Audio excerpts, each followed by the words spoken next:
Hi, I'm Dr. Travis Corcoran. I appreciate your time and your interest in this topic. Today we'll talk about leadership. First, what does leadership require? Leadership requires a leader. Leaders require followers. These are the two components we need in leadership. A leader without followers is just really a crazy person yelling in the streets, typically, right? And when we talk about leadership, or we look at our leaders, a question we should all ask is, what kind of leader do we want? What kind of leader are we looking for? What are the qualities of a good leader? For me, personally, if I'm going to follow someone, if I'm going to follow a leader, the example that a leader sets, I ask myself if that leader makes their decisions or decides their course of action based on emotion or reason. To me, it's important that they base their decisions on reason. This is what appeals to me as a good leader. Take, for instance, a leader that makes decisions based on emotion. Emotions are turbulent. They change, or they can change from moment to moment. They often do. It might be from day to day. It might be from minute to minute. It really depends on the situation at the time. But a good leader is not ruled by their emotions. They have mastered or can manage their emotions so that they make the decisions that are most reasonable. To me, that's a good leader, right? And and maybe that is for you too.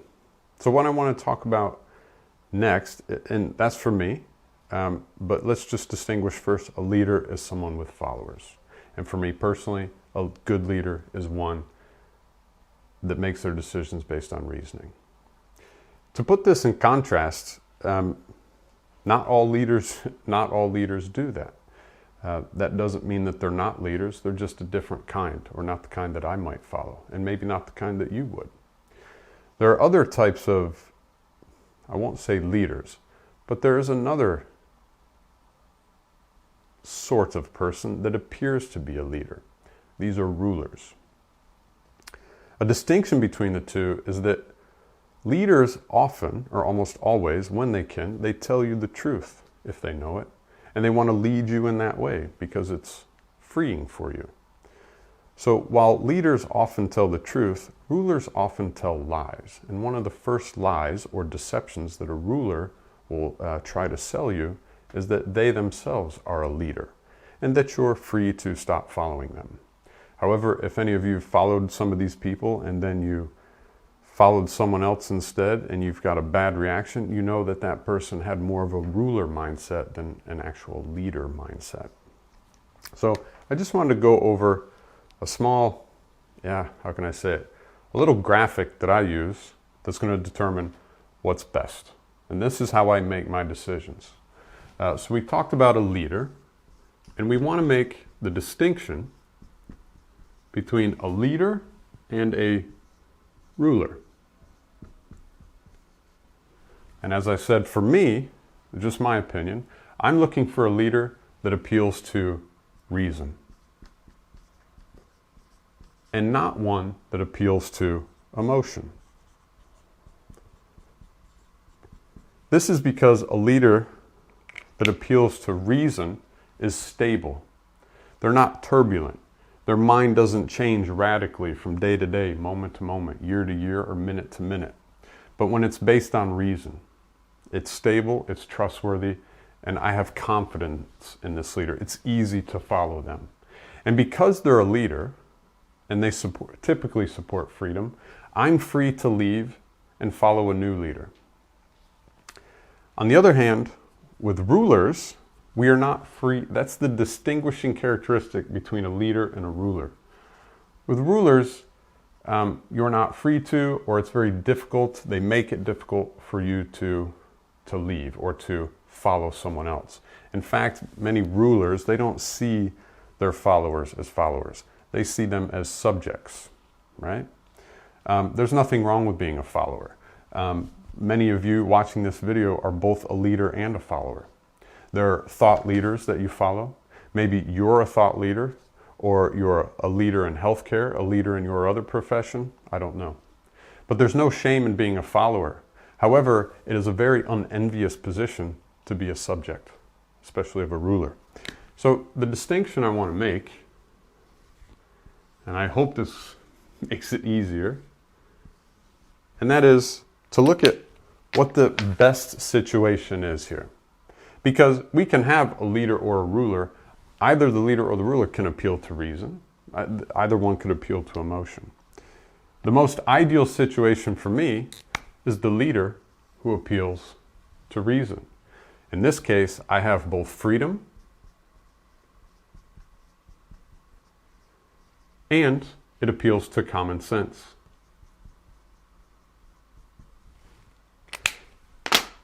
In the case of, we may have rulers that do appeal to reason, that their ideology is very deductively valid. However, you're not free to disagree or to innovate or do anything outside of their rule. This is not something I'm interested in. Although we do, in fact, have common sense, what we do lack is freedom.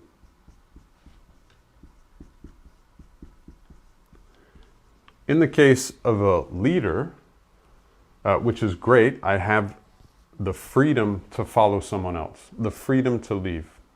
But when a leader appeals to emotion, what I'm lacking is common sense. There is no common sense provided. I am provided the freedom to leave, of course, but I'm not provided with common sense. This is not someone I would follow, just like I would not follow the ruler. Regardless that they conform to reason, I don't have the freedom to leave, or they make it difficult for me. The worst scenario, of course, and we know this typically as like dictators, for instance. They're very good appealing to emotion. This is what most politicians do as well, always appeal to emotion. However, when that politician becomes a dictator, they've stepped over the line. They do more than just appeal to emotion. And if they do that, of course, there is no common sense. And there is also no freedom. I hope this helps a lot, because what we see this this just isn't in politics, but you see it in professional politics, not just global, national politics, but I see it in my own profession. These are the people that I try to emulate. I like when my leaders conform to reason. Often if they conform to emotion or appeal to my sense of emotion, I'm quick to call that out or stop following them, right? Which I'm glad I'm free to do that. However, we do have governing bodies. We have associations. We have, not just in our profession, but all over the world. And you'll notice that those who appeal to, those who are more inclined to be the ruler, that's what they want. They want to make it difficult for you to make your own free choice. So they're the ones that typically want to implement more and more regulations and more laws and more restrictions and more governance, right? Because this gives more control, which means less freedom. There are, unfortunately, just as many organizations that work for this, or that are working for your freedom. There are just as many that are working very hard to restrict your freedom, because whether they think they know better or not, that's regardless, but they are implementing strategies and protocols to limit your freedom. And that's what I was saying earlier. One of the best distinctions between a leader and a ruler, and it's difficult, but it is that leaders typically tell you the truth, and while rulers typically want to deceive you. And the first deception, the first lie that they're going to try and sell you is that they, in fact, are a leader with your best interest. It really takes, in order to understand the difference, it really does take a certain quality of mind. That if you're not cultivating the quality of your mind and how you use deductive and inductive reasoning, your own skills of logic and critical thinking, it's very difficult to discern between these two. Because emotions are very powerful.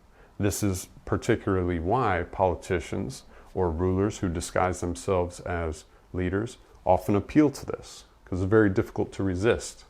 And so it's very understandable that many people fall for this.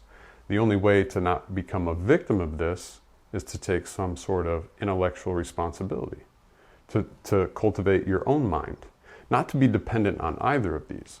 You really should strive to be a leader of your own mind, right?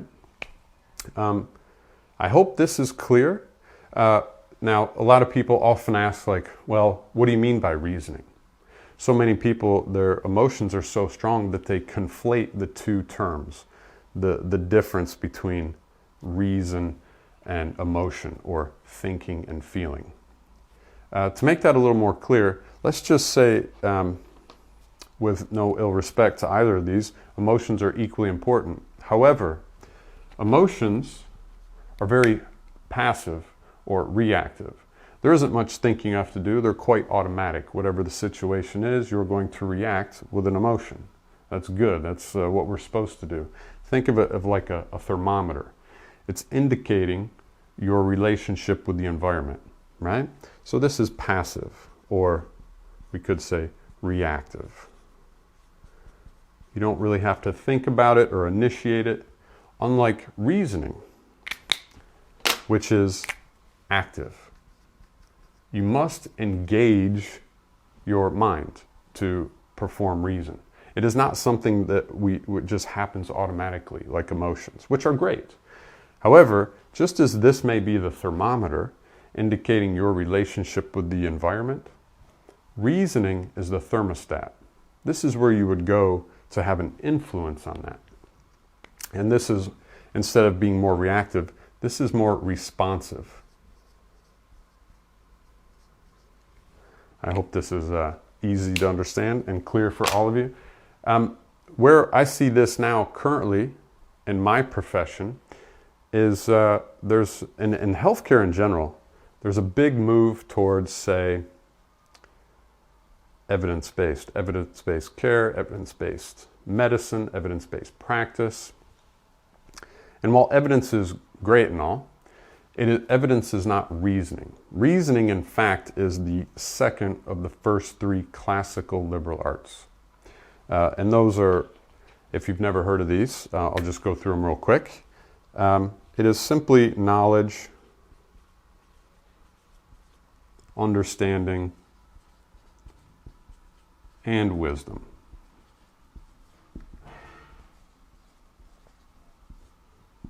And when we talk about evidence or evidence-based, evidence falls here. Evidence is simply data or information.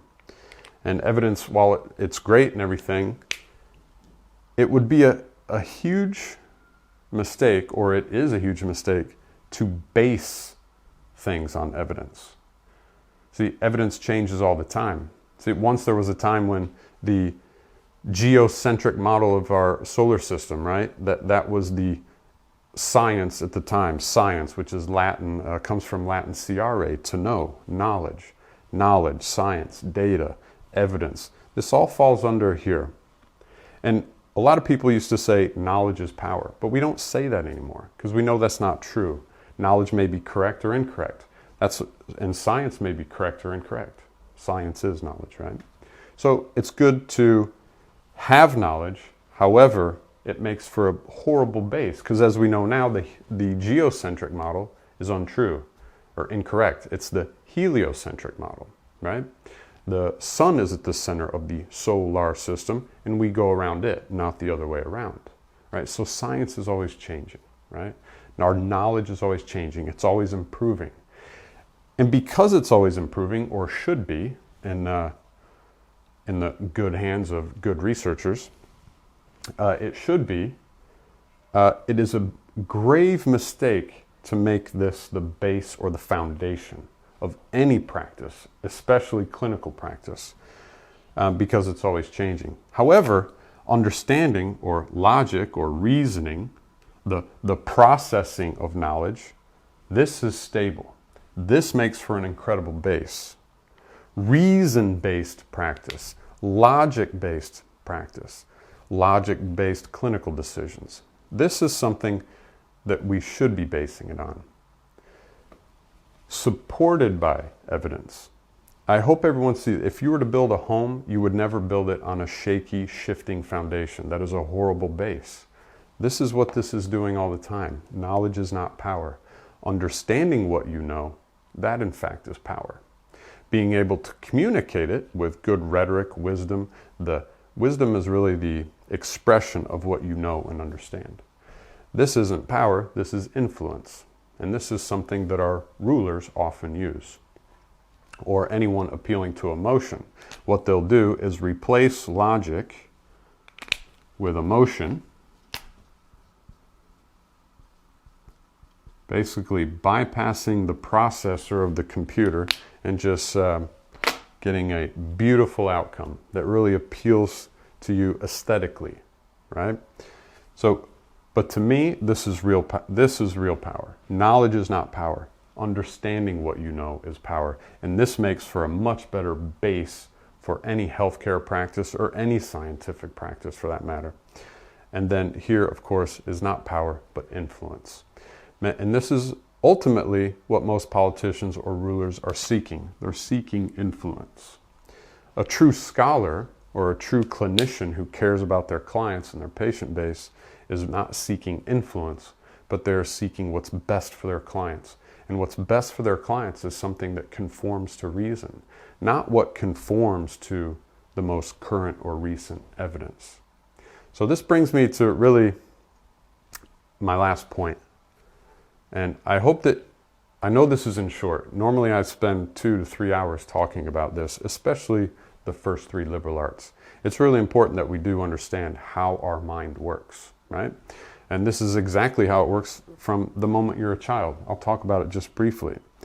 From the ages of 0 to 7, you're just downloading information.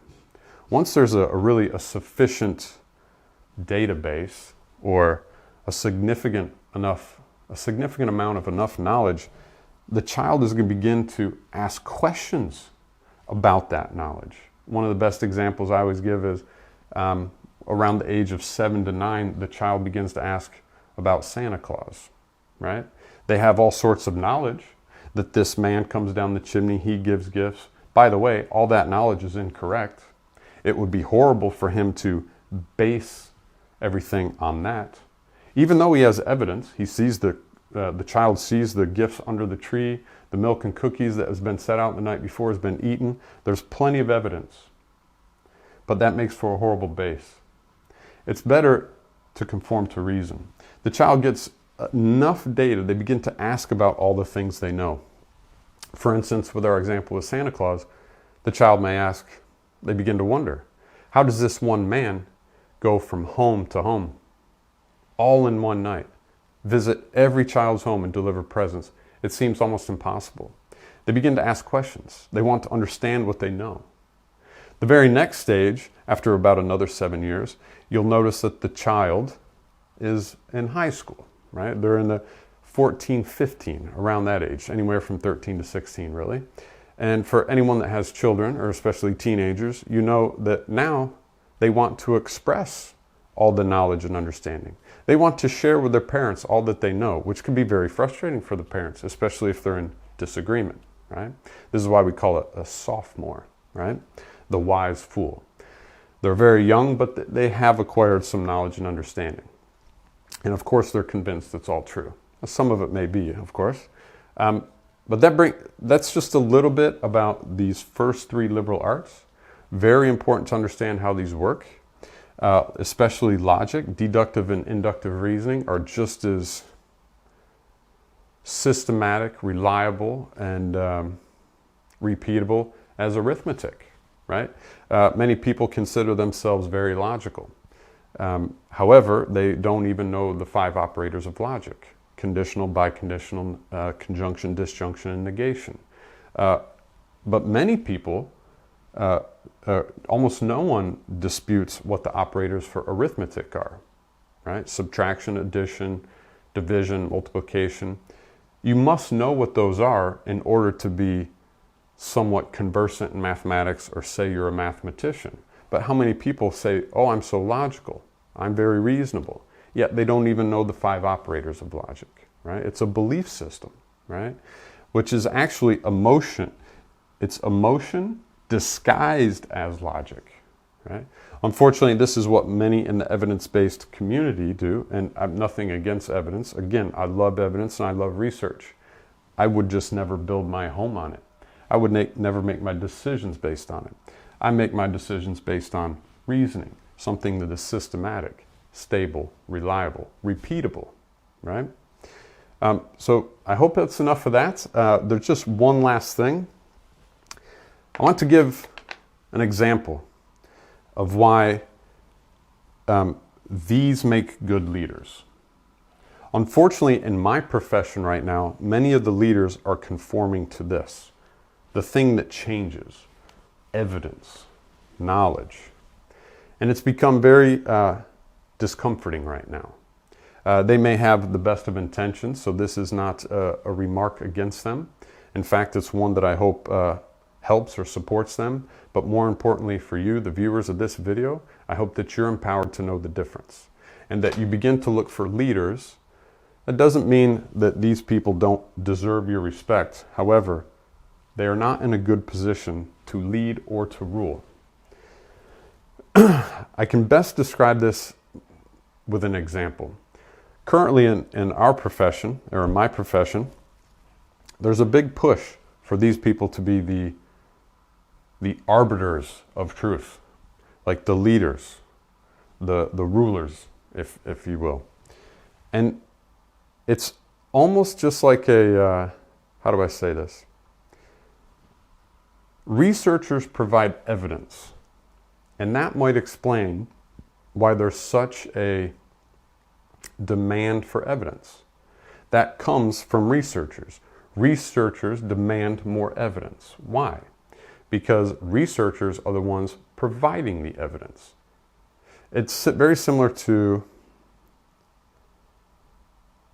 lawyers, yeah? People want resolution, so they go to lawyers, right? The lawyers provide resolution, so they need to keep pushing the fact that there's more conflict, because they only get paid and they're only viewed as significant when there's a need for resolution. So they push the need for resolution. Where, another example, pharmaceuticals. Pharmaceuticals sell themselves by providing health. We're going to treat your symptoms. So it makes sense that that's what their message is, to increase their market, right? They want to create a demand for symptom management, right? It's no different for the researcher. The researcher wants to create a demand for evidence because they're the ones that provide evidence. It allows them to maintain a position of significance. It's very understandable. It's simply human nature, right? The same thing, you can think of the researchers are very similar to, unfortunately, far too similar to Orthodox clergy, men of the cloth, selling spiritual salvation, right? If they have to convince you that you require spiritual salvation to make them relevant or significant, when in fact, your salvation is really up to you. It's in your hands. What you come to understand and know is really up to you. It's your responsibility to practice intellectual rigor, to cultivate your mind so that you can think for yourself. So long as you remain dependent on the arbiters of knowledge and truth, you'll never truly be free. You'll always be under a ruler. In order to be free, you must think for yourself. And there are plenty of leaders out there that want that for you. That's not to say that those who found themselves in this position are bad people.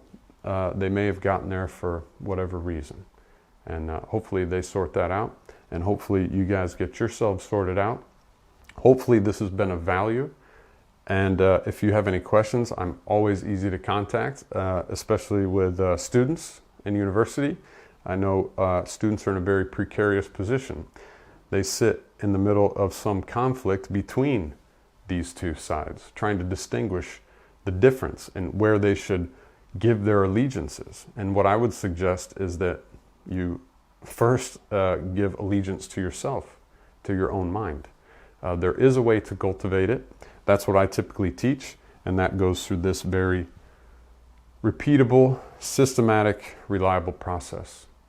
Of course, it does take effort though, but anything worthwhile does. That's it for me. I hope you enjoyed this and you got something out of it. I wish all of you the best and a lot of success. And there you go.